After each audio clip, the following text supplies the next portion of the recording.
Hello, everybody. Welcome to Arsenal X, NGR Radio's Xbox podcast.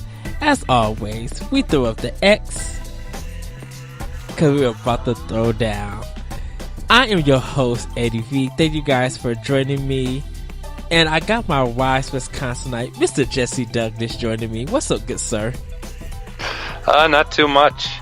Played quite a bit of games this weekend. Ooh, I cannot wait to get into that discussion. Unfortunately, our boss man Corey Dirrig is not available to record with us. He's probably knocked out somewhere from work, so he's recuperating, like The Getaway, that game. For people who don't remember, it used to be on PS2, where I think to gain health, you had to lean on a wall to get health back. So that's weird. Yeah. Ooh, I can't believe I remember that game, The Getaway. Wow. But this episode is our Game of the Year episode, where we're going to be doing our nominations and actually doing some live voting, so you guys will be able to hear it. Unfortunately, since Corey cannot be here, hopefully next episode we'll be able to get him on and get his thoughts on it too. But this is Arsenal X's Game of the Year episode. So before we get into everything of that nature, we're going to start talking about what's been in our arsenal. I'm going to let Jesse start because we had a good discussion about this particular title, but I'll let him lead up to on how all of that goes. So Jesse, what's in your arsenal? Well, let's see. I actually played some the Gears of War, the Ultimate Edition or whatever, the remake. Yeah. I tried that a little bit today. It's all right. I didn't really do too much into it yet, but that was something I kind of like. A lot of games that I played are games I just kind of wanted to get to, and so I tried that a little bit. It's all right. I still prefer like after you play Gears of War 4, it's just like I don't really care about any of the other ones, but I thought I'd give it a shot. And then, I played Cuphead again a little bit. Yes. Got my butt kicked in that. Man, there's this one boss that I've been trying on, and it's insane how hard that game is.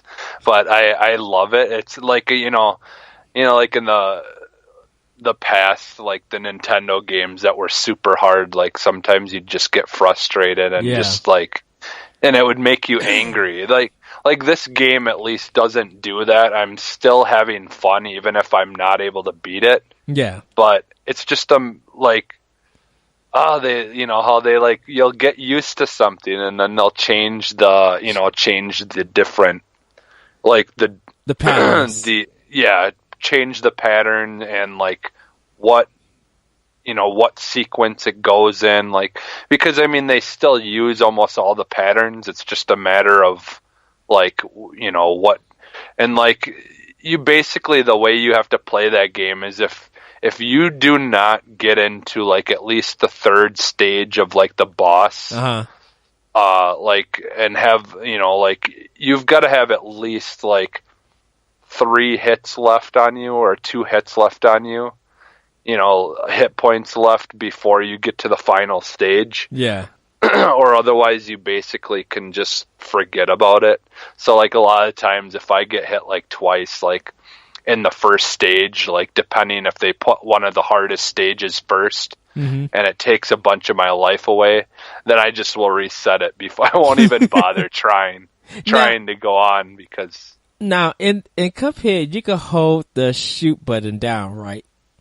Yeah. For your normal shot. Okay. Because it's not a charge shot or anything. You're just shooting your regular shot. Yeah. Yeah.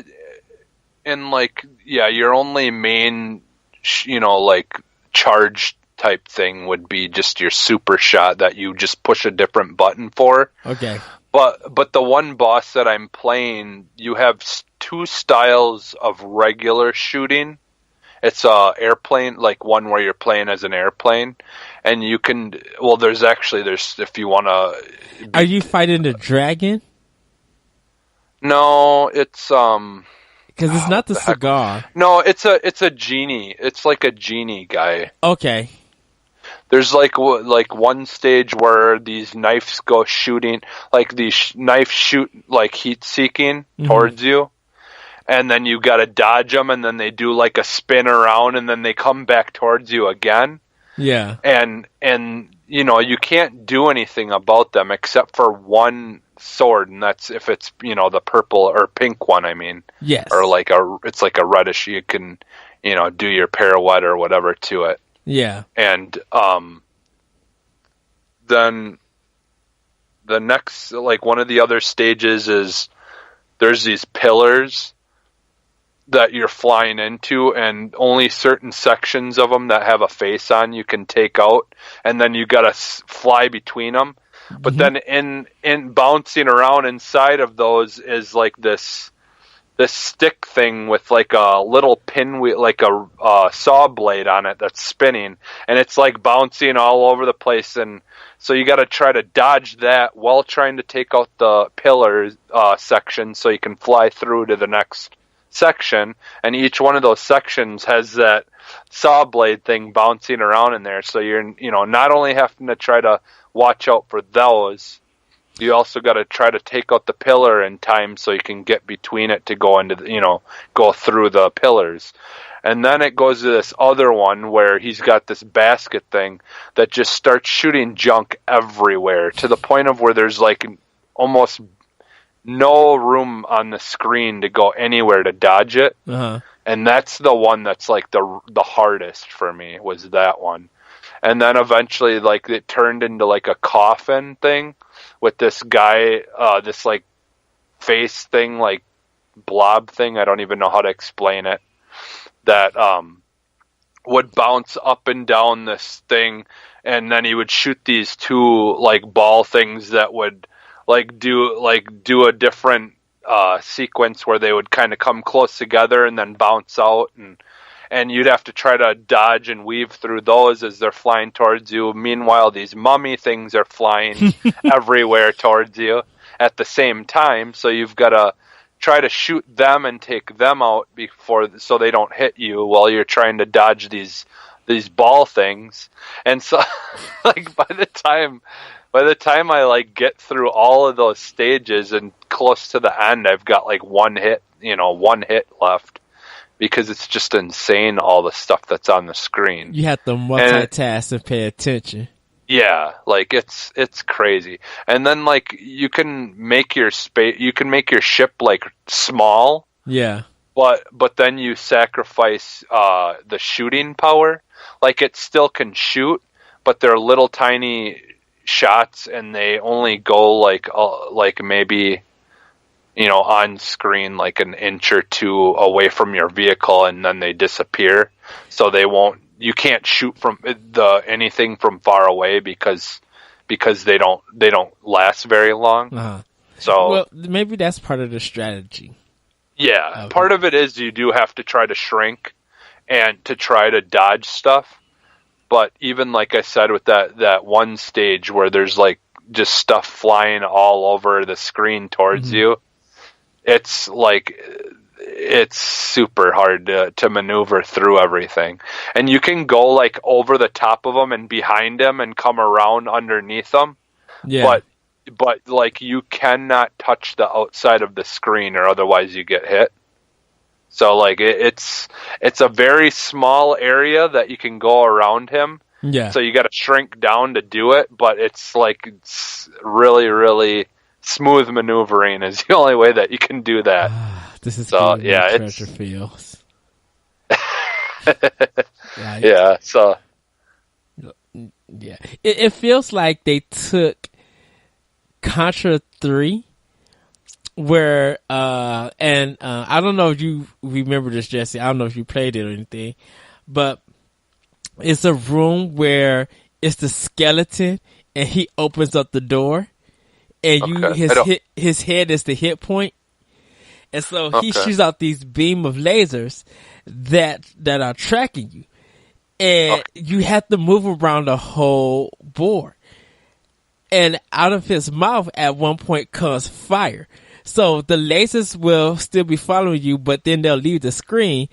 But now you gotta outrun the fire. So you gotta run, and because you're climbing slow and everything, you gotta know that you gotta drop at the right time, you gotta keep running, and you gotta, while doing all of this, you still gotta start shooting ahead. So, like, doing it with one person, it's a little bit longer, but doing with two people, you're just like, oh my goodness. Like, you gotta pay attention. And that's kind of the thing with some of the shoot 'em up games. Ground shoot 'em ups versus, airplane shoot 'em ups. Or horizontal shooters, horizontal versus vertical shooters. Is that paying attention to what's on the screen takes a while, and you have to die to learn the pattern. And it feels like with Cuphead, they mix that all up. Yeah. You know? Yeah, if I could pick a quote to put to that game, it would be, "I'm not even mad. I'm impressed." Yes. From Anchorman. Yeah, I just died a lot in that game. Are you playing it by yourself, or? Yeah, I just play it by myself because I'm just trying to get through. Like, I beat the whole first world, like the whole first, section of all the different things, and like this second world is like you play that first world and you think, man, this is hard. Then you get to that second world, and every single level on that one is like, holy crap, man. Those first ones were easy compared to this. Because it's four worlds, right? I think. Is there? Okay. Yeah, I think it's 4 worlds. I hate to see how bad the third and fourth world are.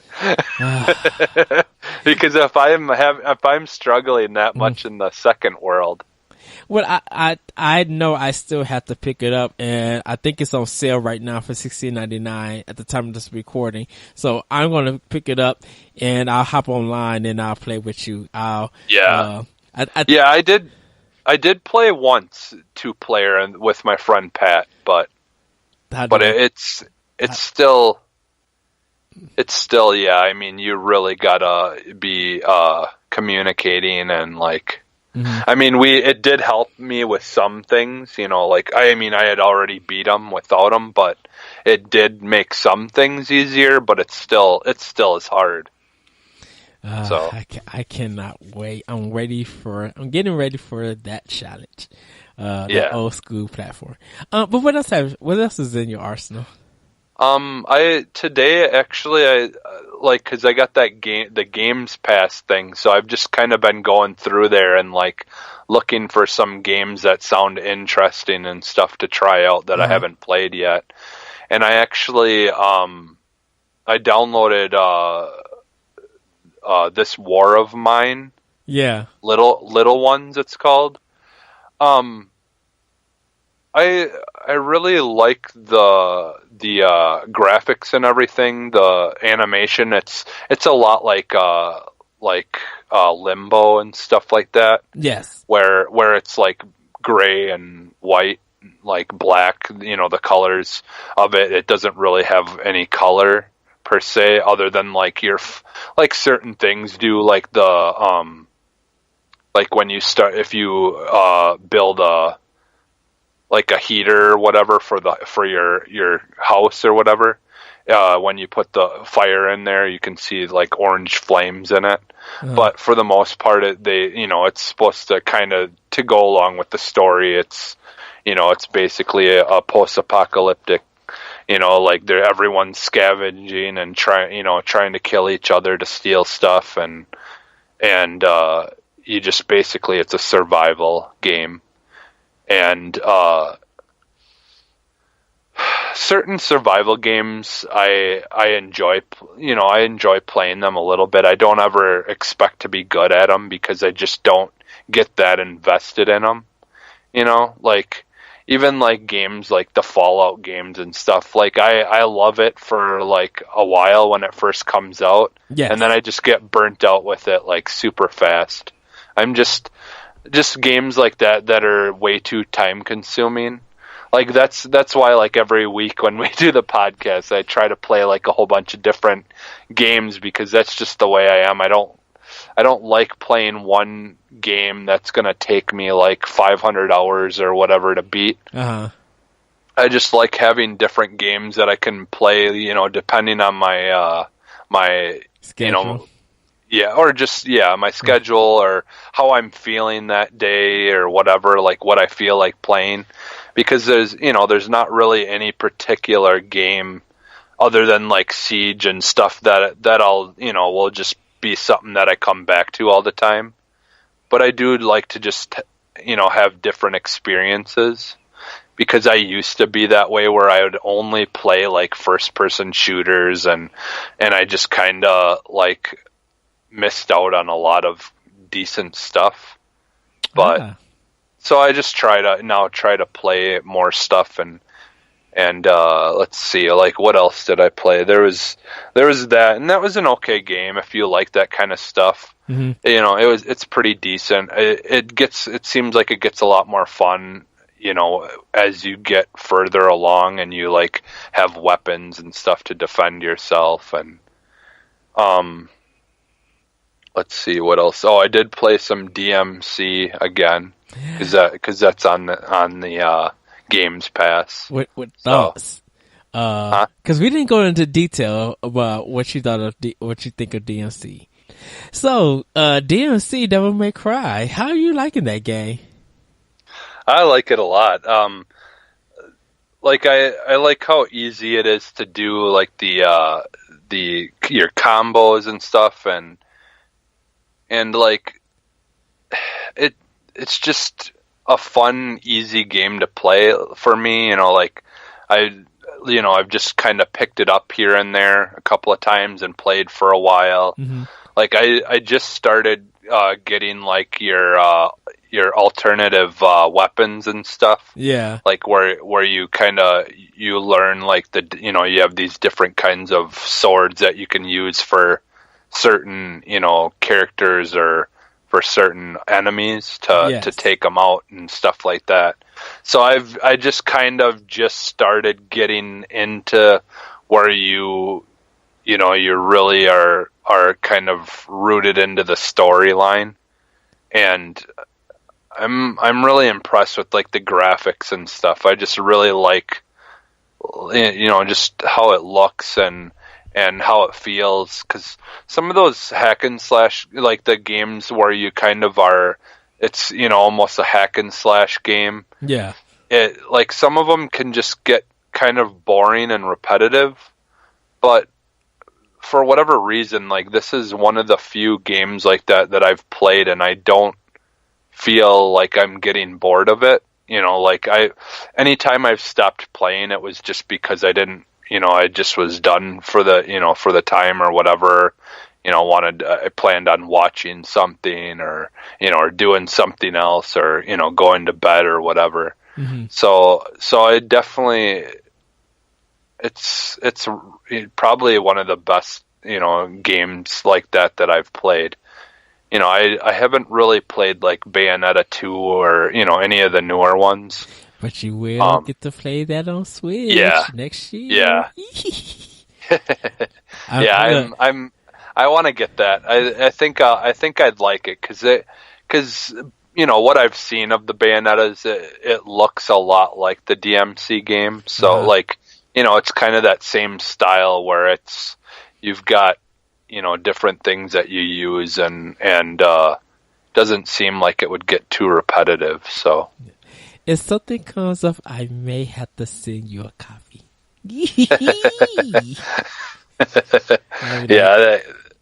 I'll be like, so me and Corey are playing Bayonetta, and he still hasn't got it. Let's see what we could devise. Yeah, I definitely think it. Because I did play the 360 version of the original, And for whatever reason, I don't know if it was just the graphics on it or what, but it just like in the beginning sequence where the ground's like breaking up and stuff's flying out and like you're trying to attack stuff or whatever.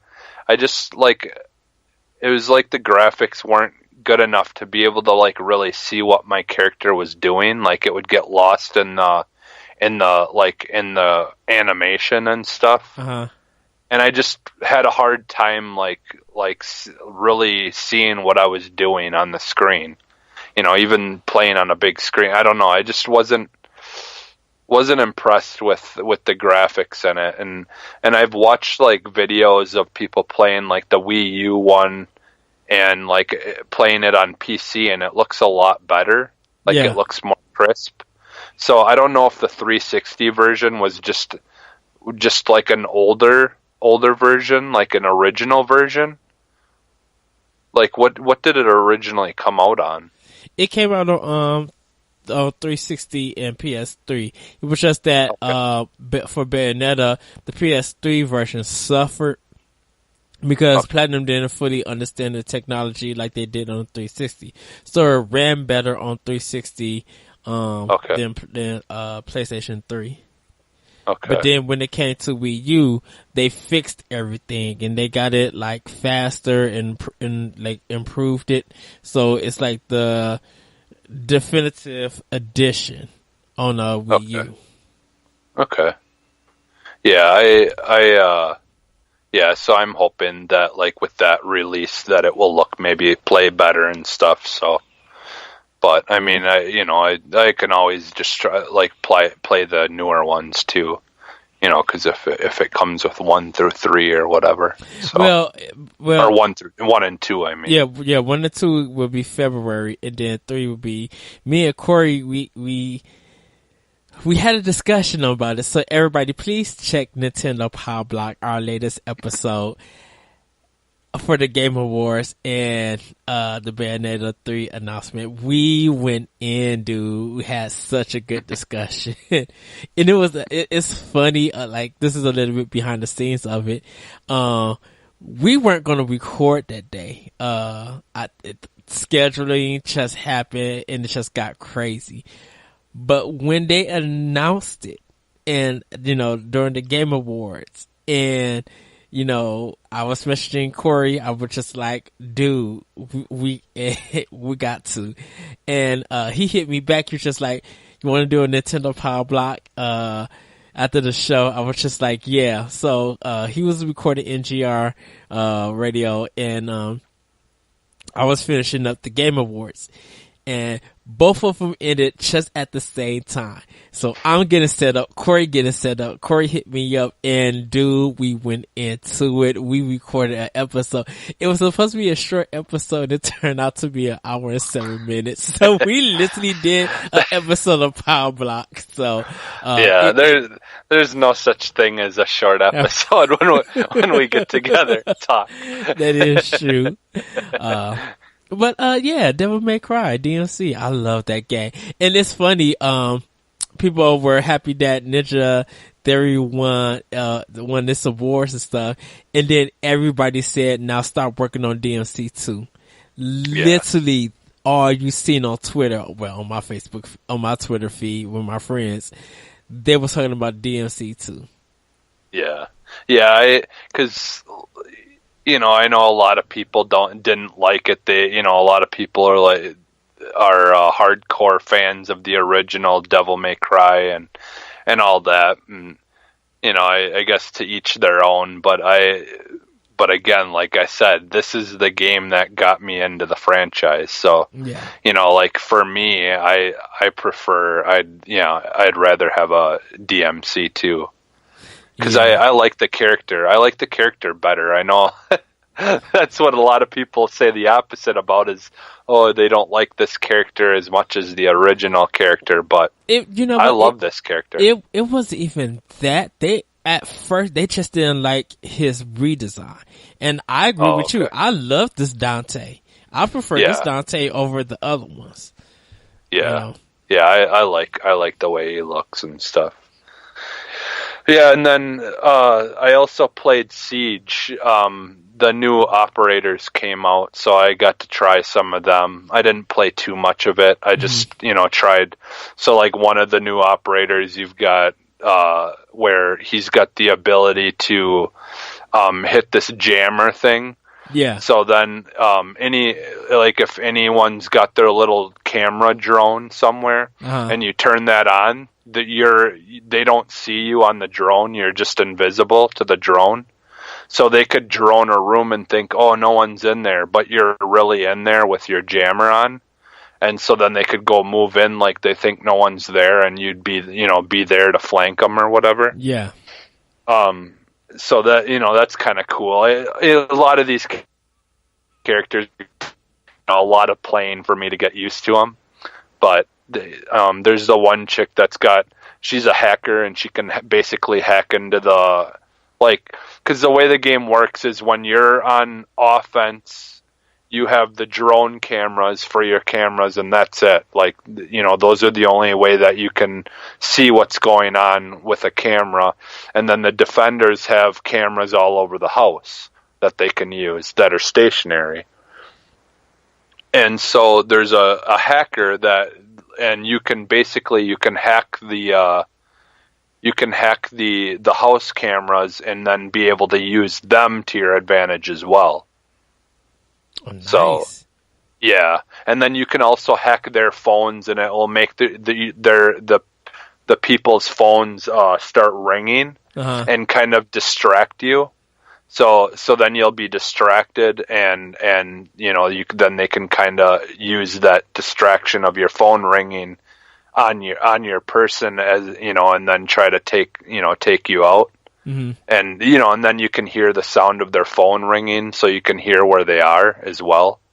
So there's stuff like that. It's pretty interesting because the way it works is if you kill someone, they drop their phone, and then you can hack their phone, and then you hack into their phone, their comm system, and basically make all their teammates' phones ring. So wow. And then there's one other one. I think her specialty is she's just got like a concussion and flashbang grenade launcher on her gun. Yeah. So that's basically her specialty. So yeah, I tried them a little bit. I haven't dug too deep into the new characters yet, but I'm looking forward to playing them a little bit more. And then the final game that I've been playing that I'm just absolutely loving and regret not playing it sooner is the other day I'm like, you know what? I've heard enough people online and stuff that have said that they did like ReCore for Xbox. Yes. I'm like, you know what? I'm normally I don't care what other people say or think about stuff, whether it's movies, games, whatever. I'm my own person when it comes to it. I don't care about ratings or, because if I paid attention to like ratings of movies, I probably wouldn't have seen 90% of the movies I've watched in my life that I've loved, So I just don't listen to critics and stuff about things. I don't really care. It doesn't mean a whole lot to me, but so I'm like, you know what? I really should give this game a try, a fair try and see what I actually think about it because, what I knew about ReCore seemed interesting enough. And so I played it the other day and I am just absolutely loving that game. It is so much fun. Like, there's just so many things about it that are really fun and unique. Like each character has its own color. Yes. Like there's different levels of its colors and you've got different blaster colors then that you have to try to match with the color that the life bar is at the time of each enemy and to do the most damage. And I'm really liking that kind of addition to it because in reality that game is an open world, like, shoot 'em up. Like, I mean, it's basically like a shoot 'em up where you can hold the button down, you're shooting down and just keep on moving around, still shooting at something that you're locked onto. Now, mind you only have so much energy before your gun needs to refill, but it basically is almost like a mix of a shoot 'em up and a open world first person shooter. It's really, really neat. And I went against this big, massive boss the other day when I was playing it, and I was having a really hard time with him. And so I just could not beat him. And so I just said, okay, well, I'm just going to put it down. And it was like one of those things where sometimes if you just put something down and you try it later, all of a sudden you'll just beat it like super easy. Yeah. And so it was kind of one of those situations. So I like stopped playing it, and then I picked it up this morning. And I think I only died like one time, and then the second time I went against him, I beat him finally. But it was a really sweet boss. I think you're gonna like it up to when it gets to the ending. So when you get to the ending part, you might feel like, okay, the grind for this is a little bit too much. But it's good that you are enjoying the improved version. Because I have a review of Record, and I gave it for me, I gave it 3 out of 5 Yoshi coins. It's a good game, but I had a lot of problem with the loading. Some of the in game content was a little bit too much. It was like kind of platforming and still shooting, but it's just like you really want to get just to the boss. And when you get to particular parts of that end part, you have to have the right gems or crystals or whatever. You have to have a right amount. So sometimes you have to go back out of that last part and go and get more crystals to get to the next level. It's just those like power core things. Is that what you're talking about? Yeah, those power cores. Because like how when you kill like the enemies, or you can pull out their core, or whatever. Yes. Yeah, they're like that kind of stuff, like those shard things that drop the 3 different main colors. Yeah. Like I got to the point when I was playing against the boss that I was playing against, where I had too many of all those, so like I would pull them out and she would just drop them because I couldn't hold anymore because I was maxed out. Yeah, but you had to go and like insert them and like use that to like upgrade you and I think upgrade your robots and upgrade your stats and stuff. Yeah. It reminded me a lot of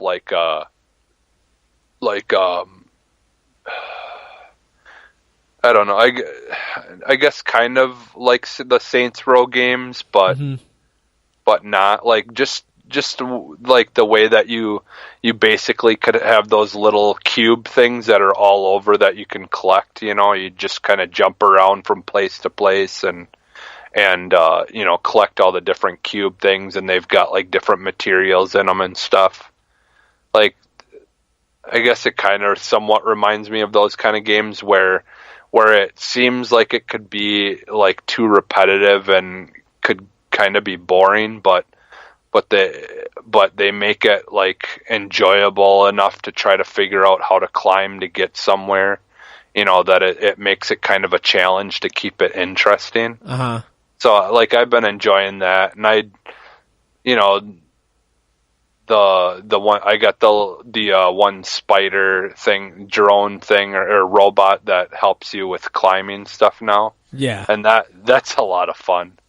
I like using that guy, and that's what I really like about this game is kind of it reminds me in a way of like Titanfall 2's campaign where it's like, even though they're robots and they don't even really necessarily talk. Yeah. There's still like a lot of good dialogue, in the storylines, like with the characters and stuff like that. Yes. And like, like it's very, like you feel like your character's got like a real dog, like it's like a living, breathing dog that, like a person would have that would love and, and talk to and all that kind of stuff. So, I think they did a really good job with like the storyline and stuff as far as I am anyways. So.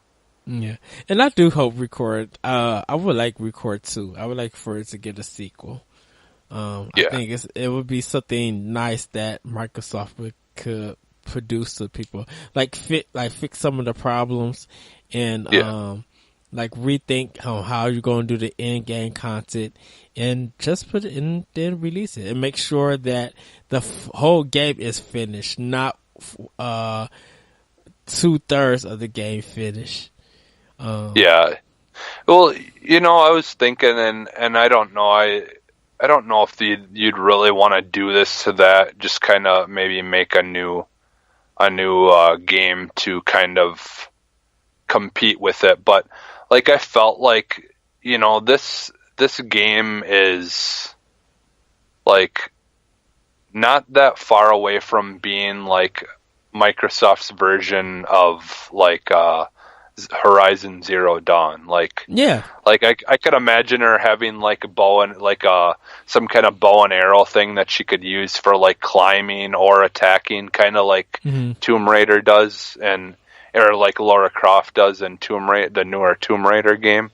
How you can like shoot at certain things and actually make a rope to get across or whatever. Yeah. Like I could see stuff like that, like being in, like, cause I haven't played Horizon Zero Dawn yet, but like it's kind of, like you've got the different kinds of robotic, creatures that you go against and stuff throughout the levels. And I mean, they could add maybe more types of, enemies and stuff like that, but I could almost see it like going more of it in that kind of direction and in a sequel where it would be like you stumble across some kind of civilization or something and like you work with more people. Well, definitely it will benefit for giving the main character different weapons than just a basic gun, because that's the one thing in Record that's missing, is that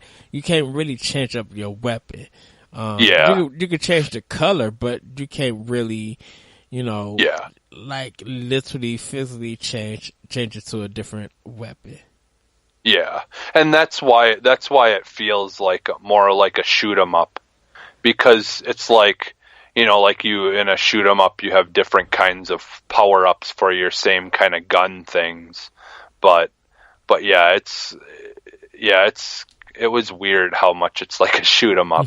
But it's feels nothing like one except for that one key thing, like your weapons, the way the fighting in that game works. It just feels like a shoot 'em up. Yeah. But so yeah, I'm enjoying that, and I'm looking forward to getting back to it again. So yeah, we'll have more discussions about Record. A certain host from World War One podcast has my copy, so I have to try to get it back. I forgot to take it back when I left, so hopefully next time I see him or he mails it to me, I'll pop it in and see if I can finish beating the game. Unless it comes to Games with Gold, then I'll just download it there. Yeah. Well, you guys should get that Game Pass thing, because you forget me. I own already too many games, physical copy of the games. So, and I got literally limited space. Like I would have to take off all those games. I'm just like, this download took me 4 hours to do. I don't want to lose. Well, the nice thing though with that is literally like any of those games that are on there that you already own, it should just basically be like a key download, that would say that you own the game digitally, and then you'd be able to just continue like playing, because most of those games, like if you already have to download it off the disc or whatever anyways, a lot of the times to just a quick download to allow it to recognize that you own the digital copy. But yeah. Well, like I said, every time I go to GameStop or even look at my games case, it's just like most of the games that's here I own. Like I don't play sports games. I'm not getting Battlefront 2. Call of Duty does nothing for me. So, and then like I don't own a Kinect. Okay. I don't care about Grand Theft Auto 5, even though I rebought that game for Black Friday. Like there's just stuff. Not saying that I don't care about them because I respect them, but they're not the type of games that I play. And if I did play them, I would kind of lose interest because I feel like I want to be kind of challenged and I want to see new stuff, not things that's been repeated. But yeah, that's me. So that's all that's been in your arsenal? Yeah, pretty much. Other than before we started this, I was telling you that I tried, just for the heck of it, tried that farm simulator game. Yeah. And I have no idea what I'm doing, but it seems like it would be interesting once you learn what to do. Yeah. But I don't know if I don't know if I'll go back to it or not. But it was one of the games in that game, the Games Pass thing, and I thought I'd just give it a try, or at least download it as a game that like my son could play or something, because he liked to watch people play it on YouTube. So. Oh, nice. Well, in my arsenal, I'm going to start off with Xenoblade Chronicles 2. This game is phenomenal still. I finally just got my 3-party system, cause I had to buy some items and it was like 4,000 gold, and I was just like, well, they're not really giving me some gold for fighting. So I literally been selling like accessories and stuff, getting my money up. And so I sold extra accessories, got what I needed, and then completed the quest and stuff and was able to move on. I played it like crazy Saturday, like for almost like 6 hours.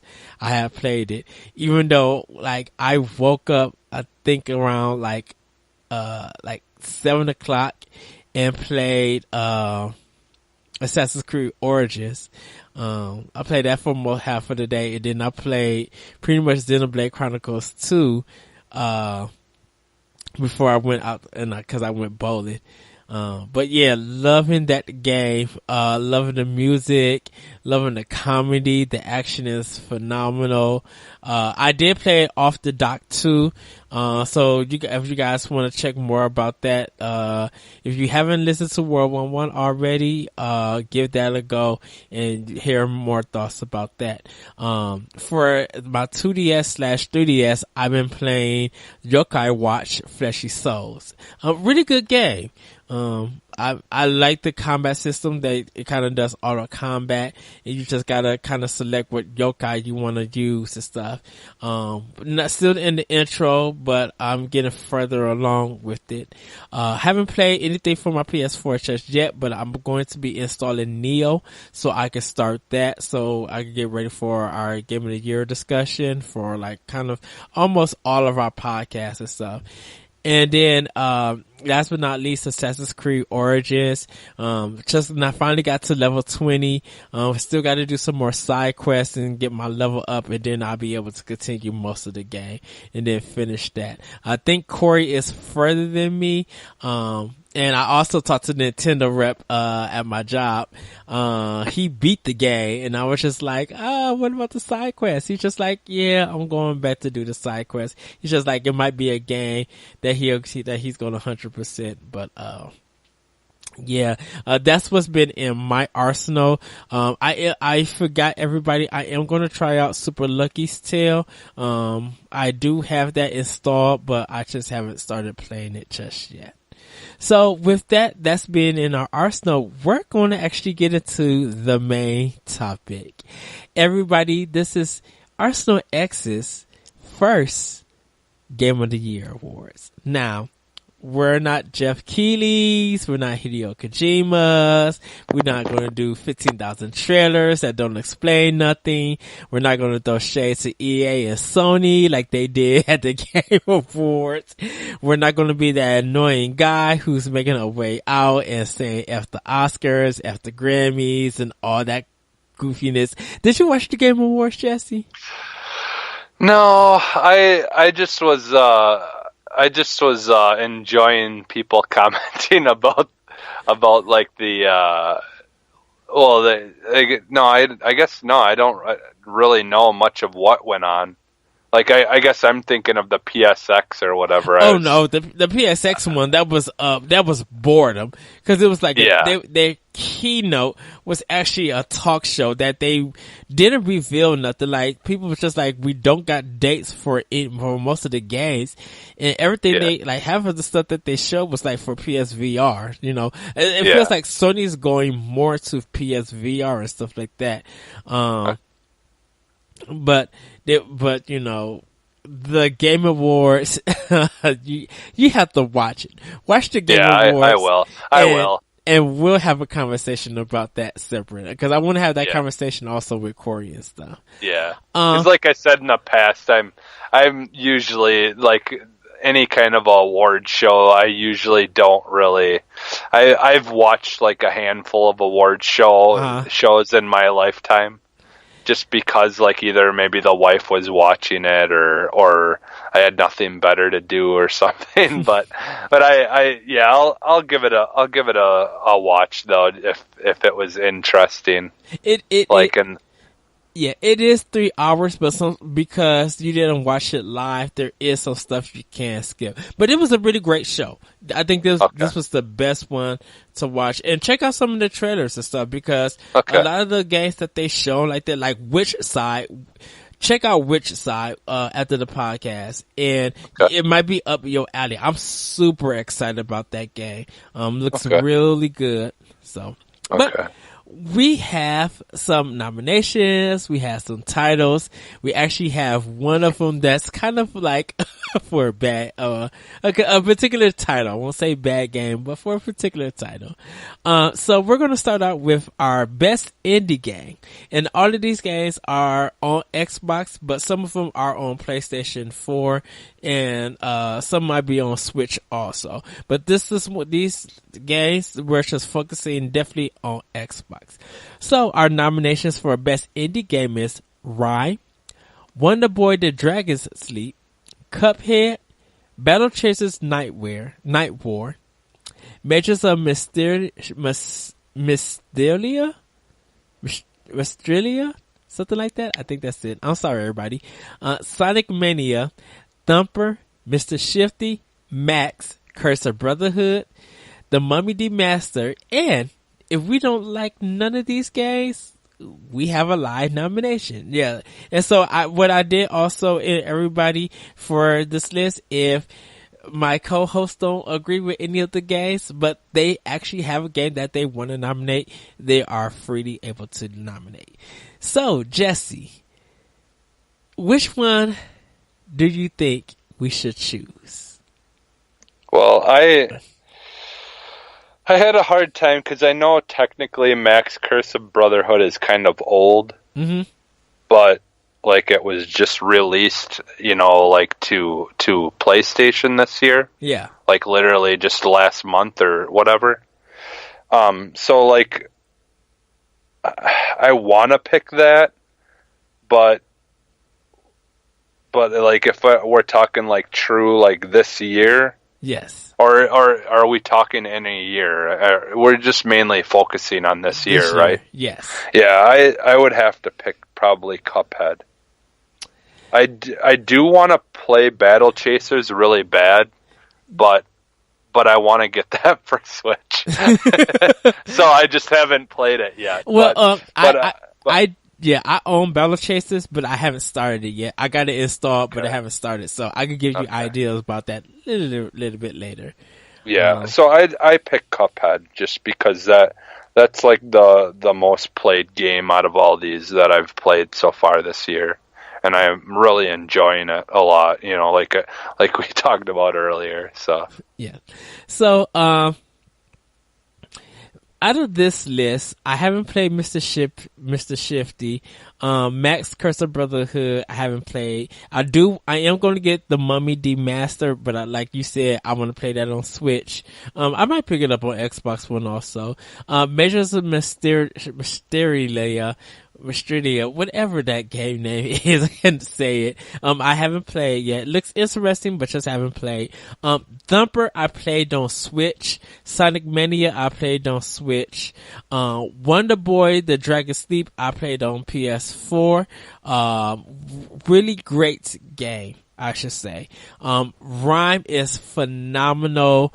I really love the music in that game. I love the adventure in it.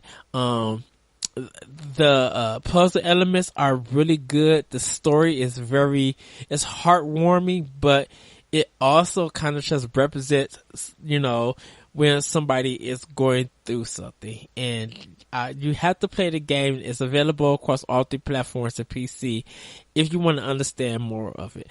But I am going with Jesse. Cuphead is I agree with them.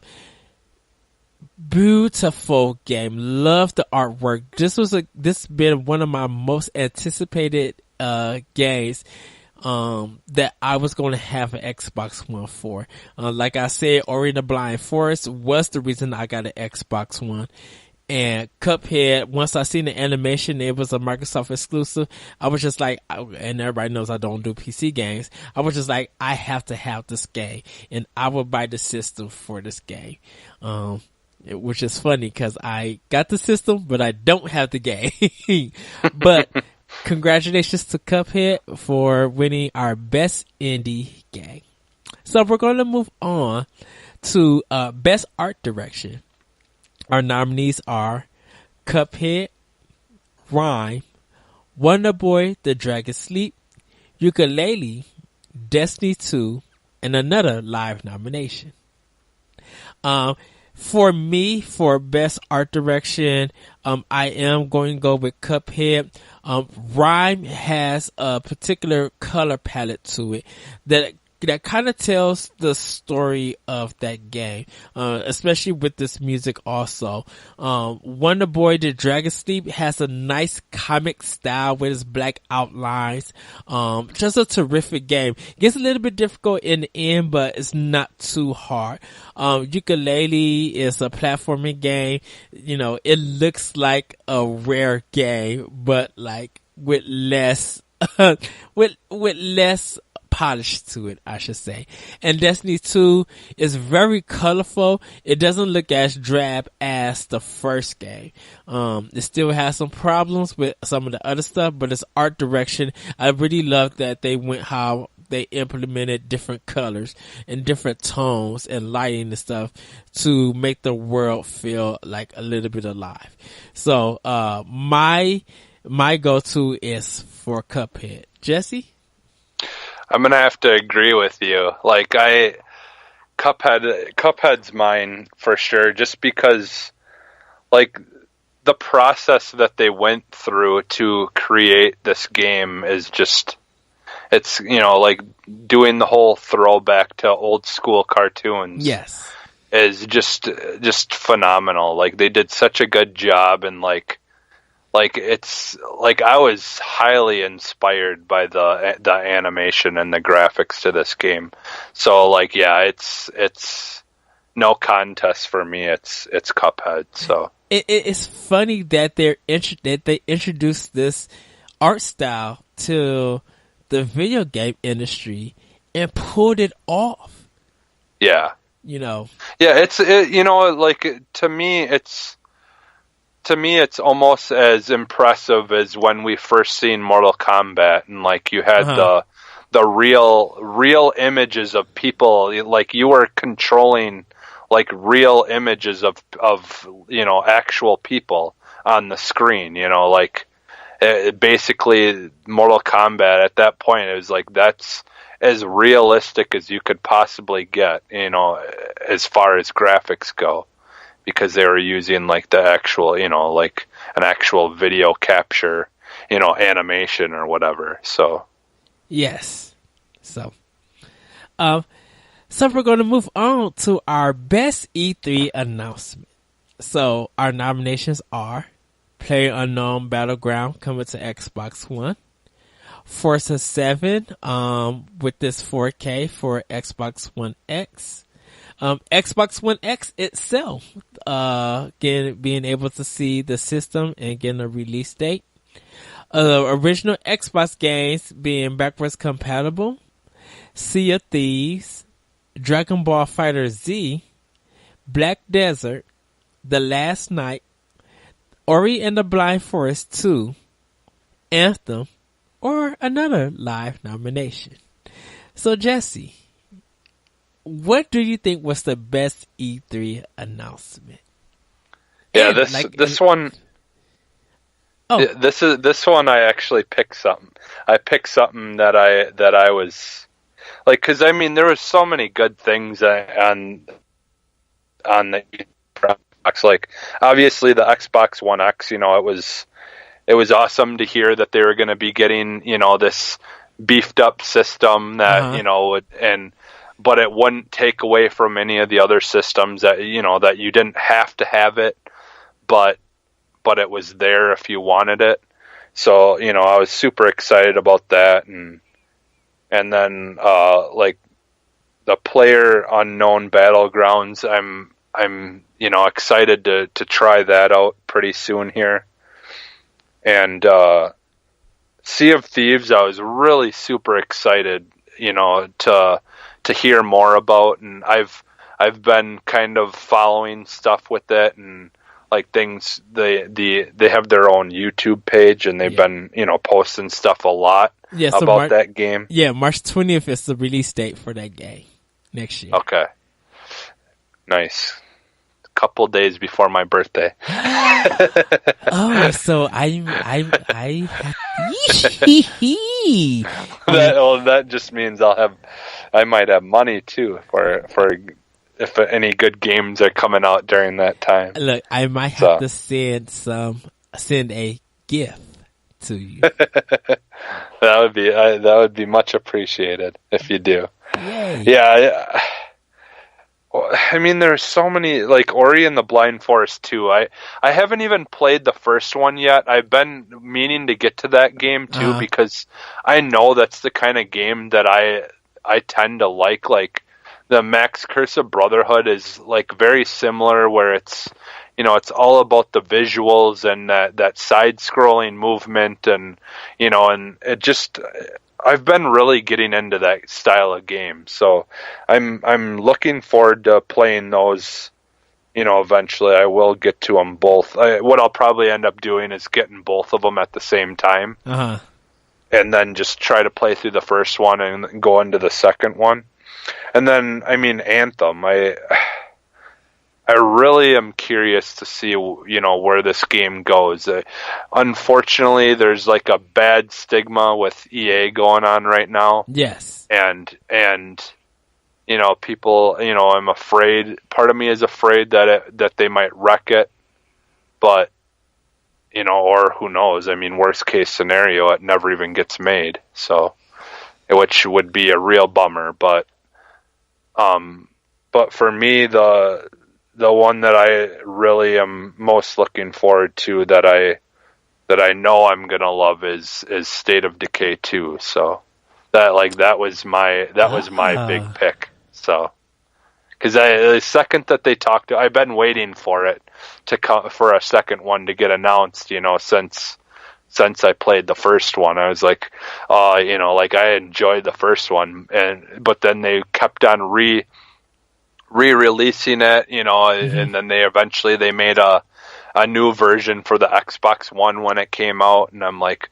okay, well, this is awesome. Now I can play it on my Xbox One, but when are we going to get a part 2? And I've been waiting, and finally that announcement came, and I was super excited with all the new things that they seem to be changing in it and adding to make it better. So that definitely right away when that game came on, the announcements, I'm like, yes, finally.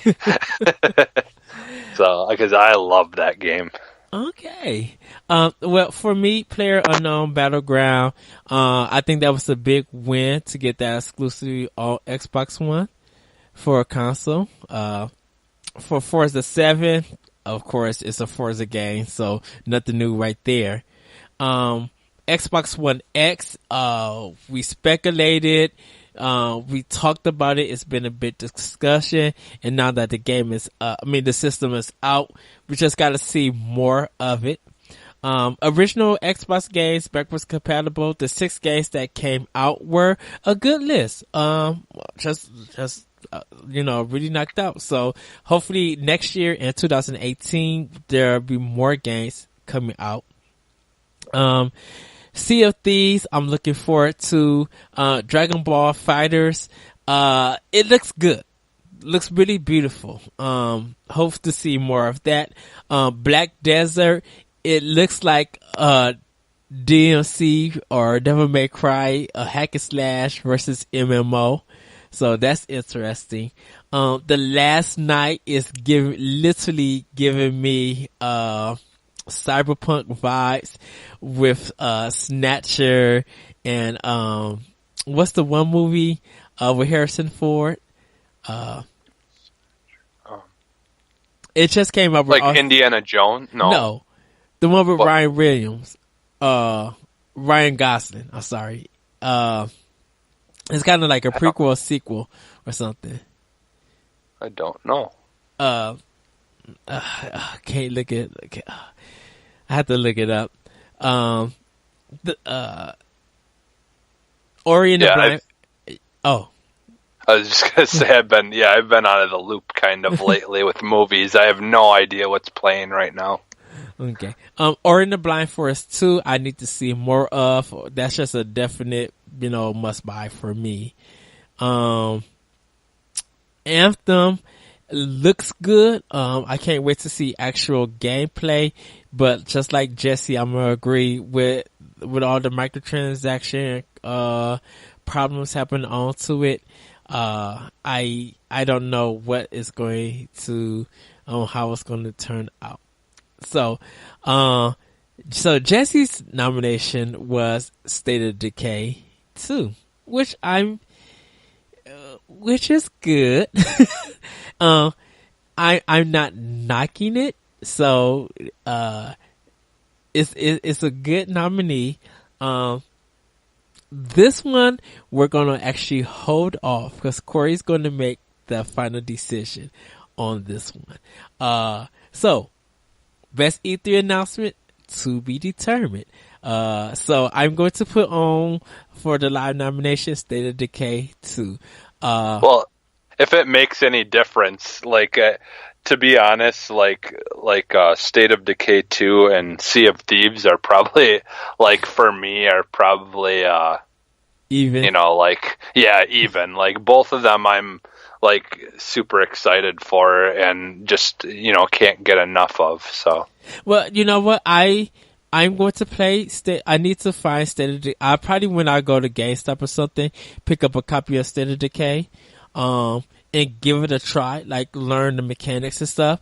And with State of Decay 2, I'm not knocking it. I just want to see more info about that game, and hopefully, when a demo comes out and I can learn it and just be like, okay, now I can see why this announcement means so much to Jesse. And plus Corey might also have a suggestion.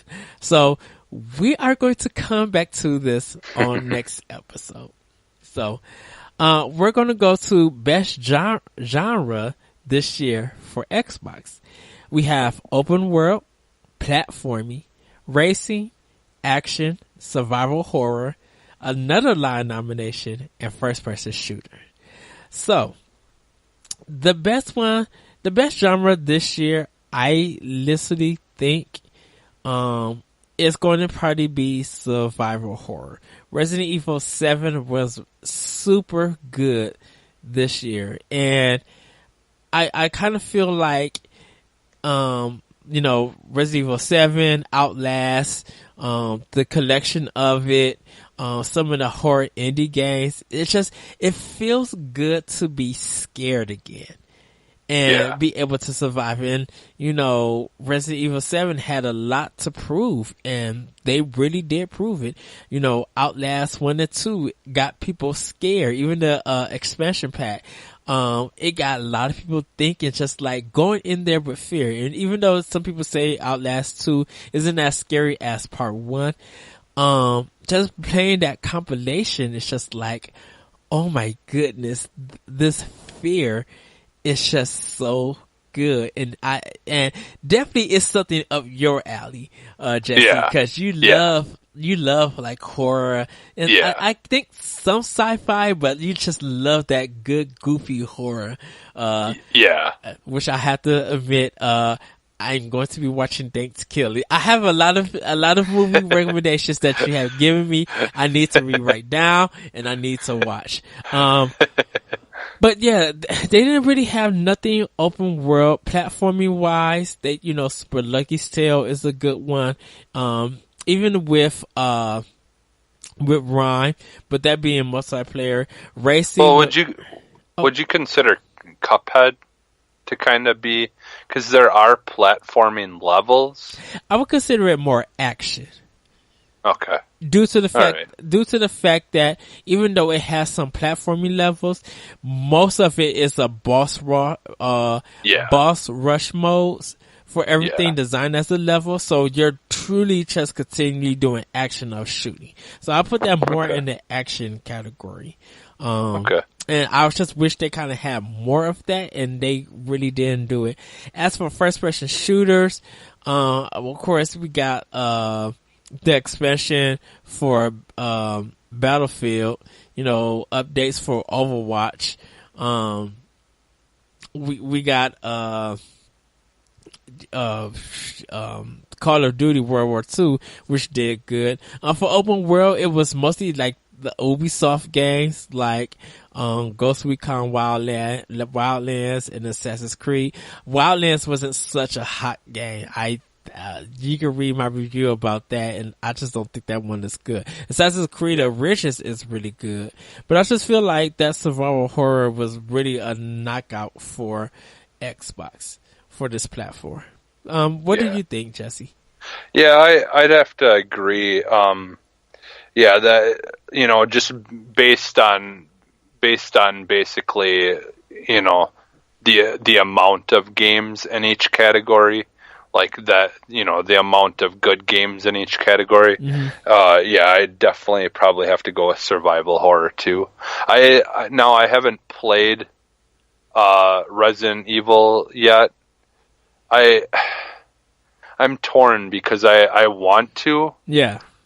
But it's like the only reason, like one of the only reasons that I really would want to get a PS4 is to have VR. Yeah.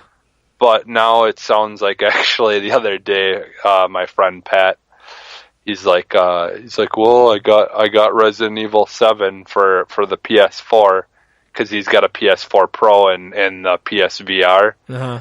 So now I will get to play it in the proper way I feel that it's meant to be played. Yeah. But obviously I won't really get to play through the whole game.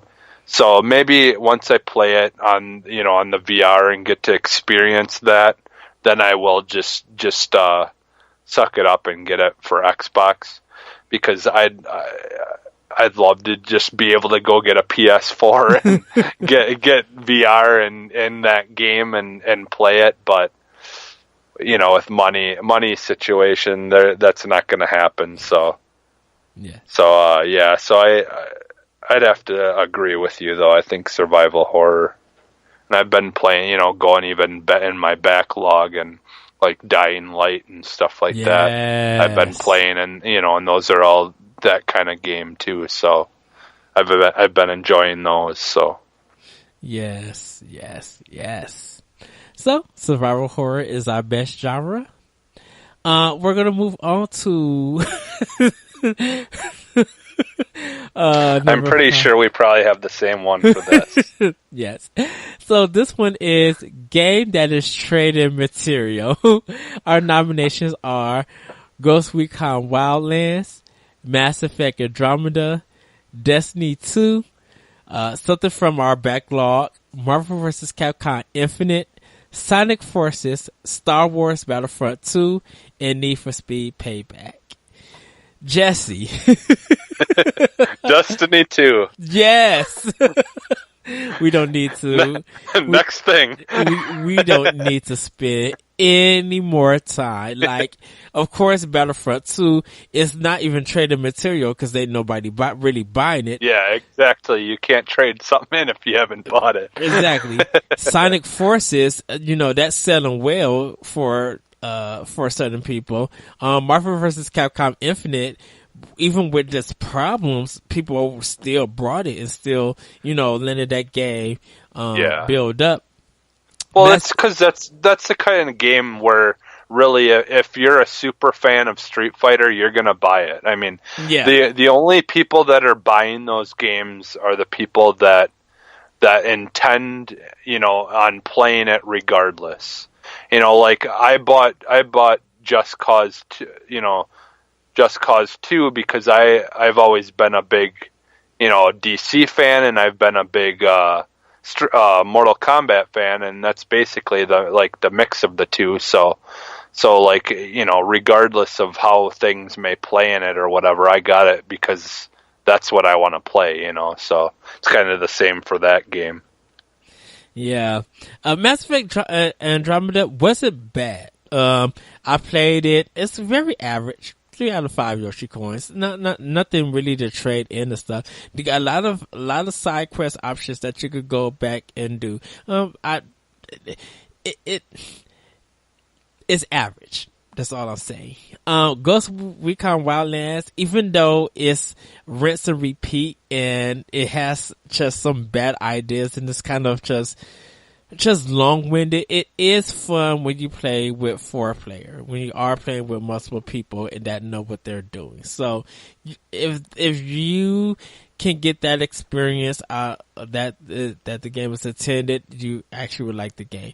Destiny 2, on the other hand, as good as the single player is, I won't knock it for a single player, the in-game content is just terrible. And it really feels just like when you wrap the game up within 2 to 3 days, depending on how you level up during raids and all that other stuff, when you do like the main campaign, there's nothing else to do. And with all these problems that is now having, and definitely for people who bought the game on PC and was getting banned, so they couldn't even play the game nor get a refund. Yeah.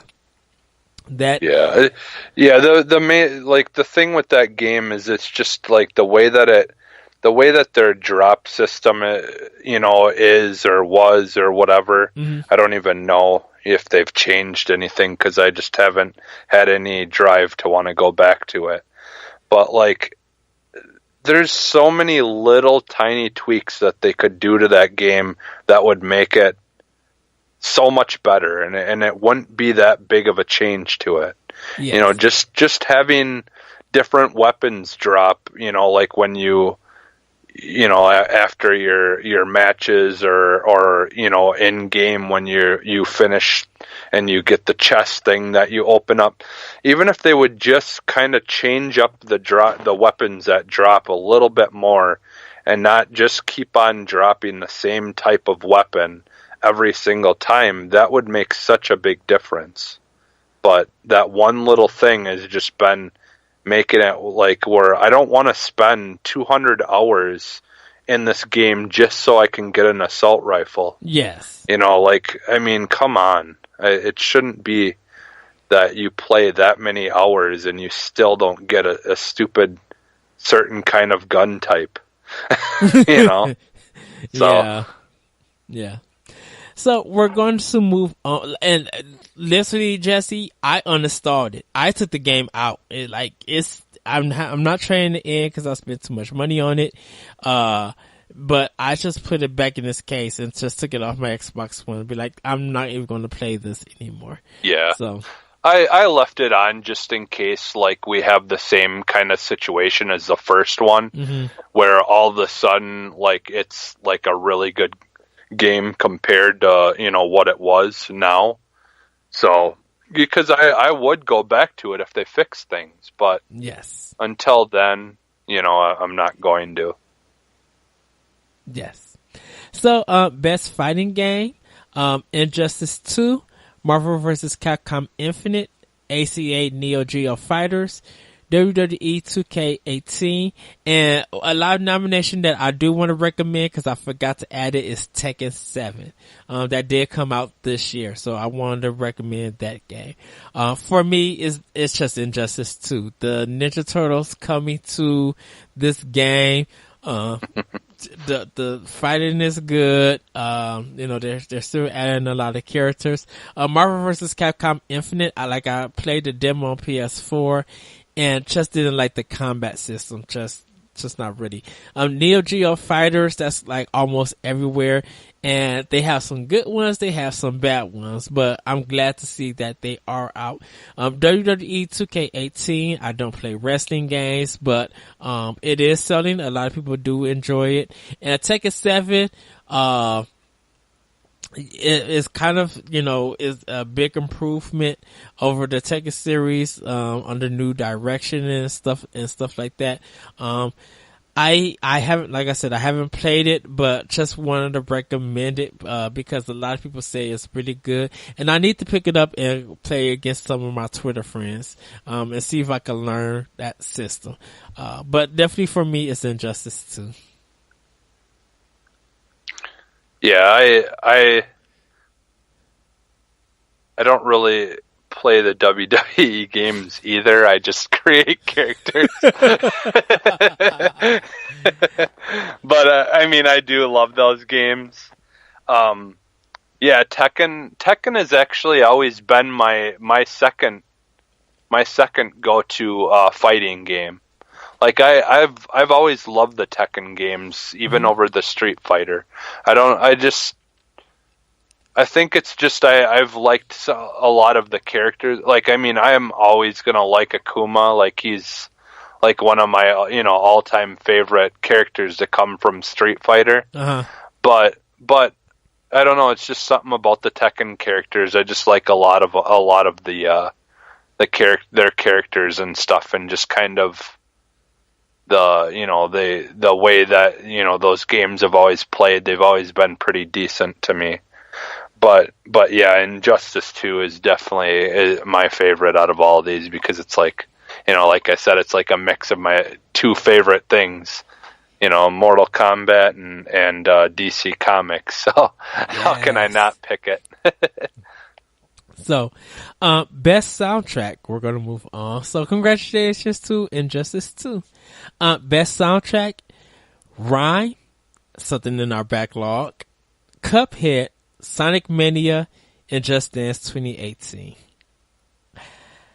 For me, Rhyme has a phenomenal soundtrack. I got in touch with the person who actually created the music for that game, and literally told them, I was just like, thank you for making the music for this game, because your music not only sells the game, it actually tells the story. The music brings out the emotion of your main character and what that game is about. And still one of my favorite tracks of this year, besides Mario Odyssey and Persona 5 and some other games, is close to the ending of the game. Cause the game is out on, like I said, so you guys can check it out. So it's a part where the level is like green. No, it's blue, and it's a little bit dark, and it got shadows and stuff, and it's just piano, and all you see is everything raining. So you're kind of getting close to the end of the game to figure out what's going on and stuff.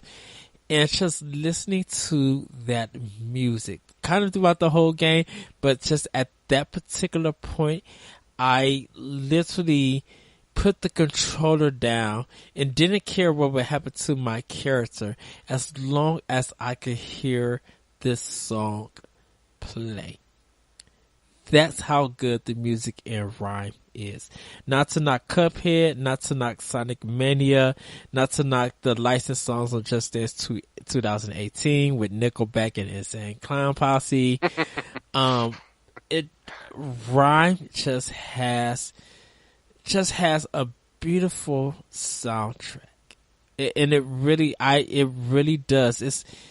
It's something that I would go to an orchestra or a concert to go hear this soundtrack done. So, Jesse, any of your choices, or something in your backlog, or a live nomination? Well, this one was a little harder. I did listen to like one or two tracks from the Rhyme thing, and I did really enjoy what I heard. I don't even remember what the tracks were titled or anything, but I had heard you talk about it, and I do need to go and like see if I can find it, listen to it some more, maybe even eventually get the game. But I guess I like the soundtrack kind of in Cuphead, but for me it's not as important as I mean it is, but it's not really like the music portion of it that to me that's important. Like I like the talking and stuff that happens, like to start off the fight, you've got like different, like the guy that will say different things, like to start the round or the level or whatever. Yes. That part's important. I really enjoy that, but I honestly can't even say that I really know if there's even music playing while you're doing it or if it's just the sound effects. So that, I don't really even know if there's music playing, to be honest. But, out of all these, I definitely would have to pick Rhyme, just because what I've heard, I've really enjoyed, and like the Just Dance, like I love dance music and stuff like that, but a lot of the times, the stuff is pretty generic. It's pretty basic, like remix stuff, and like with these kind of games, you can only do so much, and they've got to try to find stuff that's from that year, and or whatever, so it's so. But like the one game I kind of wanted to add in, but it's not really from this year. Yeah, that's fine. I really like the Flame and the Floods music, like the soundtrack. The soundtrack's really good, and it's actually done by an actual band, like a folk, like kind of like that folky, like bluegrass, like like a country-ish folk kind of music. Yes. Actually, it might count because didn't it just come? No, it's not out for Switch yet. No, it is. It's been out for Switch. It's out for Switch. It just came out this year for Switch. Okay. But technically, I think it came out in February of 2016, like originally. Oh, okay. But I mean I guess it could just be an honorable mention even. If you feel that Flame in the Flood is if you prefer that over Rhyme, that's completely fine, because I want to hear the soundtrack for Flame in the Flood. I do like the trailer music in it. But I probably need to hear more. And so what we'll do for this one, just like we did for the other one, we'll put it on hold. Okay. Get Corey's opinion about it. I'll put that on my to get list. Okay. and download Yeah, Fan the Flood. and I'll listen to Rhyme then Yeah. too, and we can always redecide because I have a feeling I'm gonna like both of them a lot. I do like the Flame and the Flood. I actually downloaded the album from the band on Spotify, so I've actually added it to my Spotify. So and there's something about it that it kind of makes me happy listening to it in a way, and it's just like I don't know if I should laugh or kind of do some goofy kind of dancing or anything, but it makes you feel good, even though the game is not about that. It's a pretty dark and gloomy game. Yeah, but the soundtrack is good. I do like the trailer, so we'll put that on hold. Okay.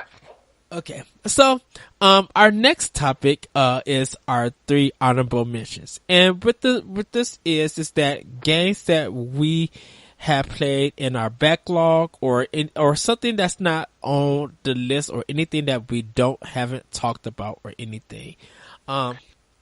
So, for me, The Wolf Among Us. Great game. One of the best adventure games that I have played since Batman, the Telltale Adventure.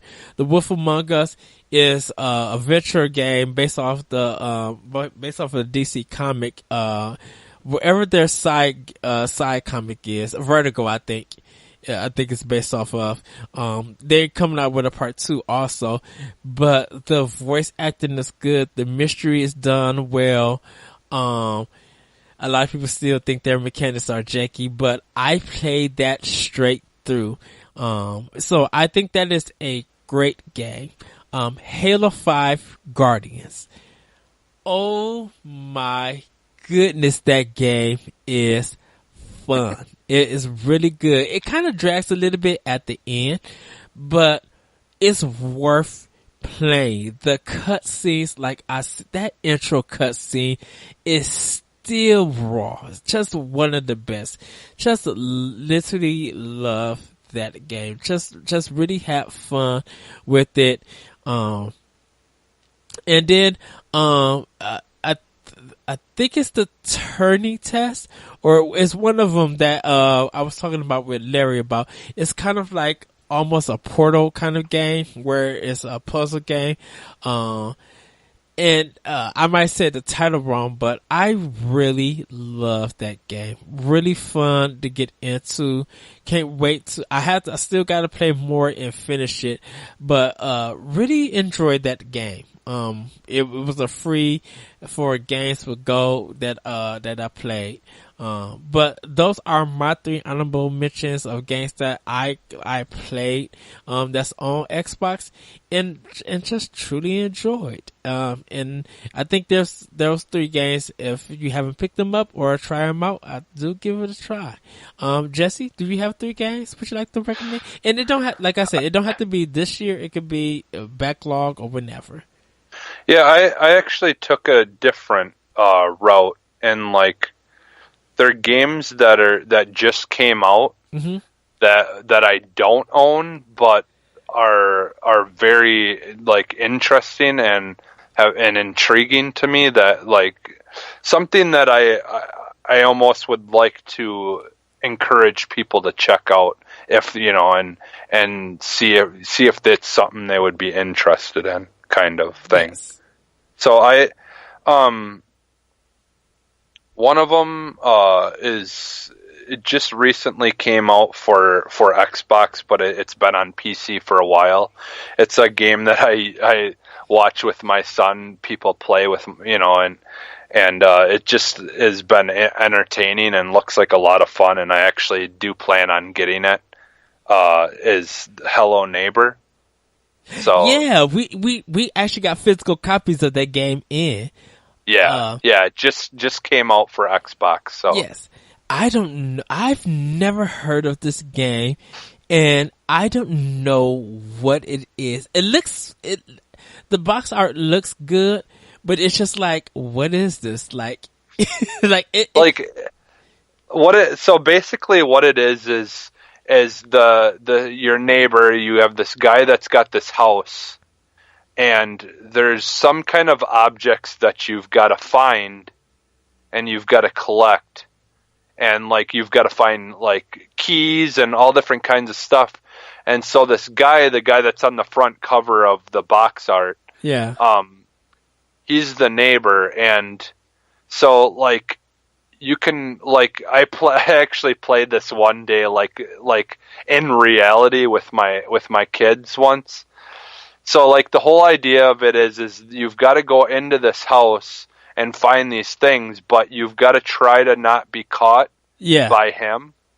So like you can peek into windows and try to see where he's at, and so then you can try to quick, like make your way through the house, and there's like different like puzzles and things you've got to figure out and things you've got to turn on and off to be able to like get to certain areas. So it's very puzzle driven in a way.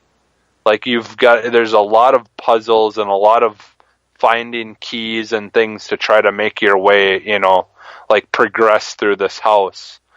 And so it's kind of like almost like the not really, but kind of somewhat similar to like the Friday the 13th game where you kind of are trying to go through and without getting caught by the main character, the main protagonist or whatever. And but then at the same time it's kind of like I don't know, there's a couple of different kinds of games like that where there's a character you've got to stay away from and you've got to kind of try to make your way through. And like this kind of like that Aliens game that they had released where there was an alien that would randomly show up throughout the ship as you're making your way through it. And you had to try to hide, like whenever it would come out, you'd have to try to hide and hope it doesn't find you. So it's kind of similar to like those kind of games, and it's family friendly. So, it's kind of for anyone, like anyone can play it. And it just, I don't know, I've watched like gameplay of it online and it's one of those games that you can even just watch people play and enjoy it. So that was one of the games that I really thought looks like a lot of fun and I definitely want to get. And then Super Lucky's Tale, obviously, that game just looks so amazing, and it's kind of like I haven't heard I've heard some people talk about it, but I haven't really heard too much of it. So I just kind of want to bring that up as an honorable mention because I think it looks like they did a really good job of making a Rare style game without it being Rare. Making it. So I definitely am looking forward to getting that and playing that. And then my third one is one I don't know a whole lot about. It's kind of fairly new to me, but I came across it a week ago, and it looks really good. Like the graphics and it reminds me a lot of Max Curse of Brotherhood. Yes. Like the art style, but it's called Blackwood Crossing. I don't know if you've ever heard of it. Yeah, so it's seems like it's a very story-driven kind of game, like kind of similar to the Max Curse of Brotherhood, where something happens, like in the beginning of it, and then you're kind of making your way through the game and, progressing through the storyline. And I really like the animation and the art style looks a lot like Max of Curse of the Brotherhood. Yes. But I believe this is more of a first person almost style game, like where you're doing stuff kind of first person. Almost like you can sometimes do with it seems like you've got magic and stuff like that coming into play. Where it's like almost like a witch, like witches or warlocks or type thing, like people with powers type stuff going on. But it's a more kid based. Like the main character is like this younger boy, and he's like starting fires with his hand and stuff.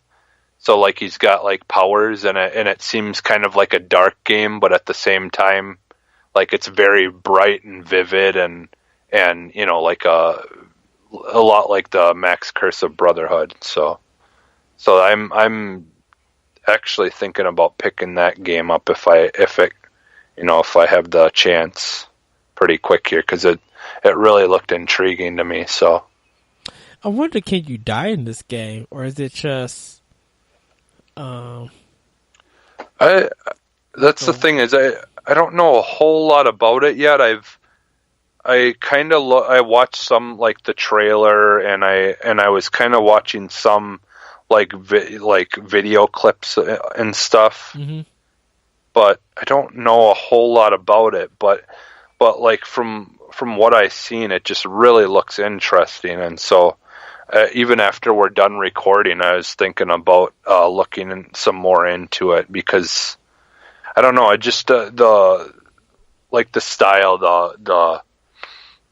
of the game just looked like really interesting to me, and the art style, looked really good. So okay, yeah. So everybody, that was our 3 honorable mentions. Do check those games out. Look up video reviews or whatever. Do some research. You might like them. They might not be your taste, but it's something that we guys enjoy and are interested in probably picking up and playing. So we're going to move on to our last 3 nominees, the big ones. So best third-party game. Our nominees are Resident Evil 7, NBA 2K18, Assassin's Creed Origins, Shadow of War, Injustice 2, Destiny 2, The Evil Within 2, South Park The Fractured But Whole, Wolfenstein 2, Call of Duty WW2, The Surge, Agents of Mayhem, and a live nomination. Jesse, what would you... The thing is, with this list, or like almost every game on this list I want to get, but if, and on that meaning that most of these I don't have yet, but a lot of them I've been looking into, and and just listening to people talk about them, and kind of try to, because see, that's the thing, is like I don't always have the chance to buy too many of these games right away when they come out. Yes. So I try to do my best to watch gameplay, or just look them up and try to really see if it's something that I want to get, because like for me, I can watch someone else play a game, and then I can tell just by watching usually whether it's going to be something I want or not. And so like I love Injustice 2, and I'm enjoying it so far, but if I'm like picking something that I absolutely like know that I want to play, and that I think I'm going to spend a lot of time in, out of all of these, I think I would probably have to pick Assassin's Creed Origins. That's, for me, that it's really hard, because a lot of these games I really, really want to get, but I think I want that game the most, and I want to play that game for hours and hours and hours the most. So yeah. For me, Resident Evil 7 had a lot to prove, and it proved the scares and stuff. But it's kind of like once you see it once, there's like kind of no replay value unless you're trying to get some of the achievements and some of the guns. I don't play sports, so NBA 2K18 is out. I do have Shadow of War, but I'll get to that in later weeks. Injustice 2, I agree with you. It is a good game. Destiny 2, that's a game that we trade in, so it can't really be best third party game if we're trying to, we've not a bit one for a game to trade in. The Evil Within 2, just like we said, survival horror was the genre that this system had, and the Evil Within 2, some people felt it wasn't as good as one, but they still felt the scares, and it feels still look creepy. South Park: The Fractured But Whole is not my kind of thing. I don't get into South Park, but I do like RPGs. Wolfenstein 2 is a great game, good story, but once you play through it, that's pretty much it. Call of Duty World War II, it's a Call of Duty game. Doesn't do much for me. But they said that the campaign is really good, so I like that. The Surge is, a lesser known Souls game. It still has its problems, but some people did enjoy it. And Agents of Mayhem looks fun. It looks like it's kind of has some rinse and repeat parts into it. But it's a game that I look forward to, picking up. But I'm agreeing with Jesse for this one. Assassin's Creed Origins is really good. This is kind of like the best Assassin's Creed. Like I stated earlier in what's in our arsenal, I've been playing it for hours and then just been enjoying everything. So congratulations to Assassin's Creed Origins for our best third party game. We're going to move on to our next list, best first party game. We have Halo Wars 2, Cuphead, Forza 7, Phantom Dust, and whatever live nomination. For me, Cuphead. There's no and it's about it. It's Cuphead to me. Yep. Same here. Cuphead. So, congratulations, Cuphead. Like Halo Wars 2, as great as you know, it being a strategy game, I think the way they release it and barely no marketing behind it didn't really get us a lot of people into it. Forza 7, as good as it is, we don't really play a lot of driving games. And Phantom Dust, as free as it is, it came out, we got happy that it came out unexpectedly, and that's all the discussion that happened with that game. So, like I said, congratulations to Cuphead. And now we're getting into our game of the year.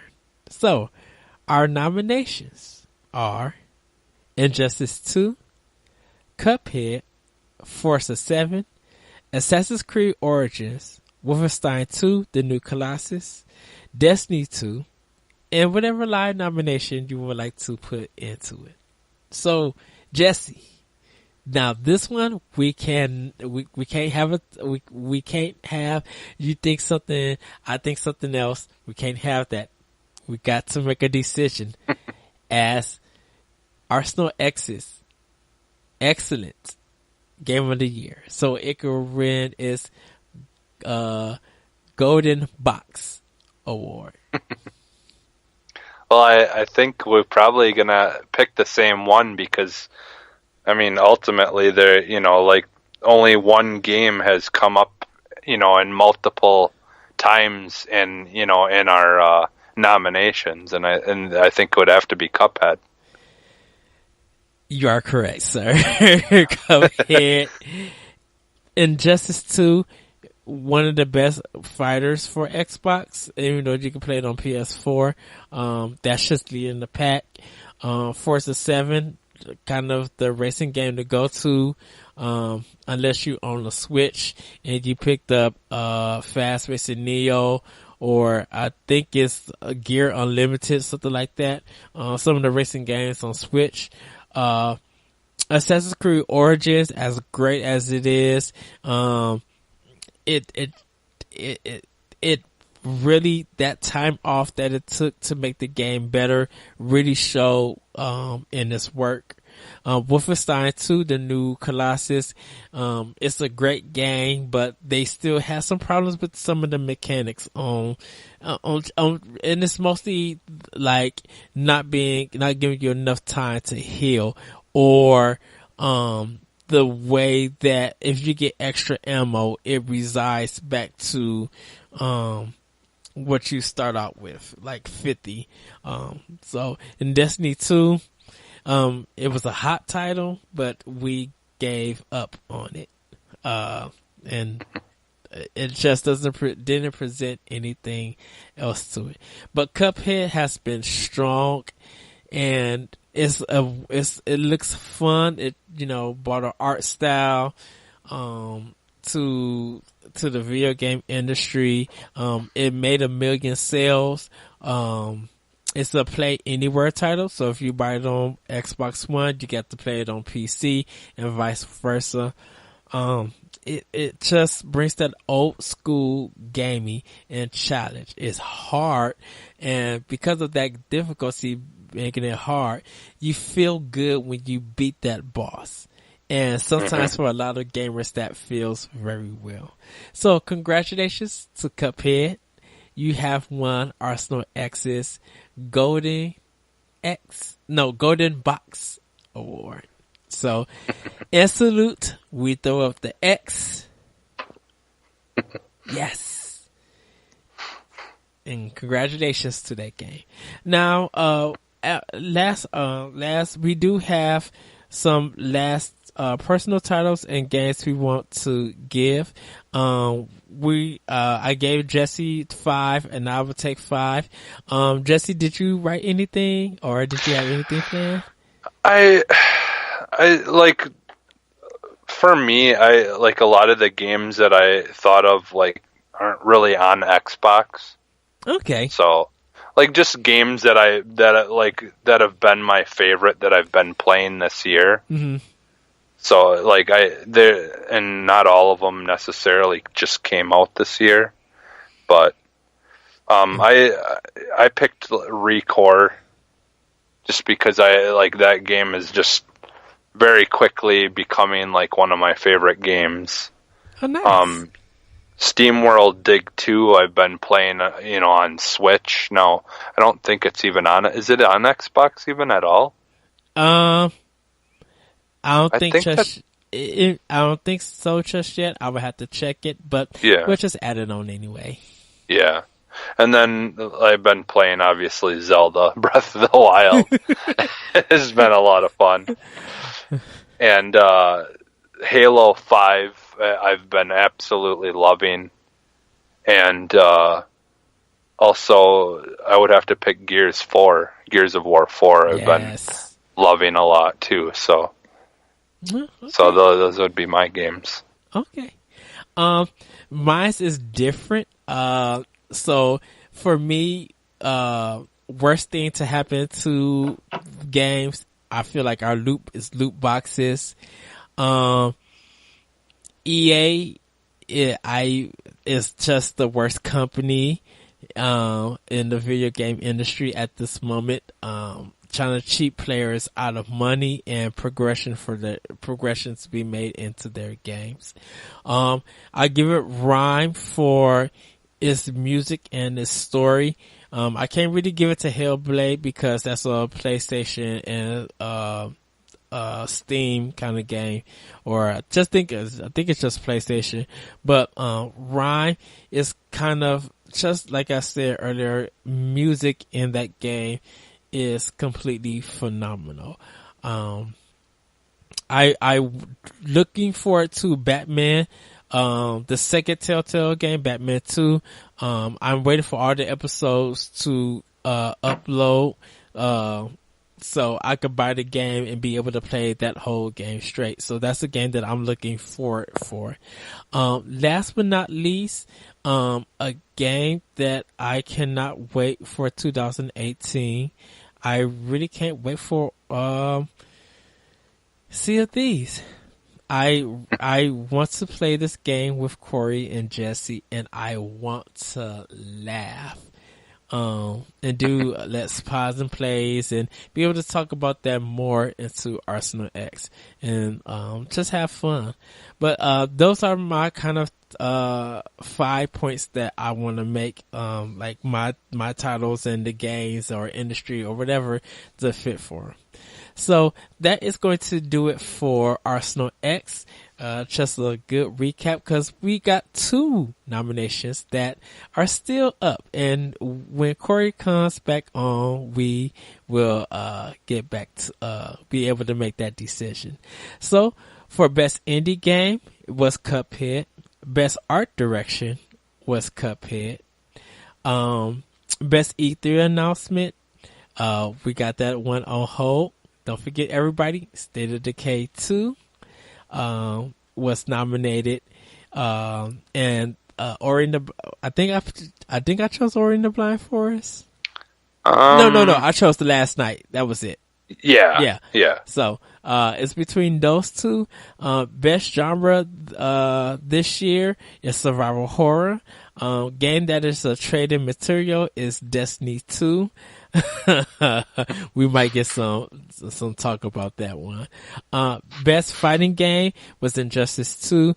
Best soundtrack is I believe we chose Rhyme as our best soundtrack. Yep. You can listen to our 3 honorable mentions of games. Best third party game is Assassin's Creed Origins. Best first party game is Cuphead, and our game of the year is Cuphead. So thank you guys once again for listening to Arsenal X. This is Jesse's last episode for the year because he will be out on vacation having fun. Yep. Unless it comes to be like, are you guys doing Arsenal X? I'm like, yeah, come on, stop by if you want to. But hopefully we get next episode, we get Corey's viewpoint on these nominations and what he thinks on these games and stuff like that to hear from him. If not, everybody, please have a great Christmas.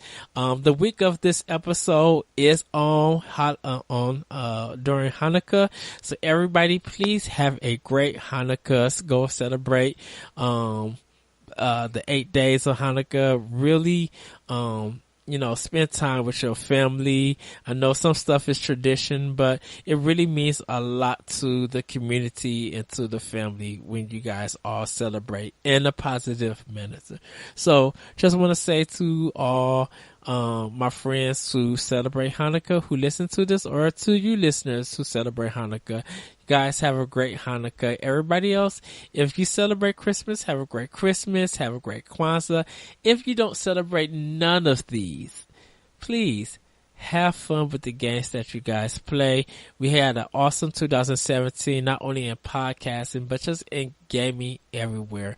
2018 Arsenal X will be back, hopefully better than ever, with great topics, great discussions, some new games, probably some new segments, some guests, mostly, we continue to get your questions and your feedback, which you guys can send at arsenalxpodcast@gmail.com.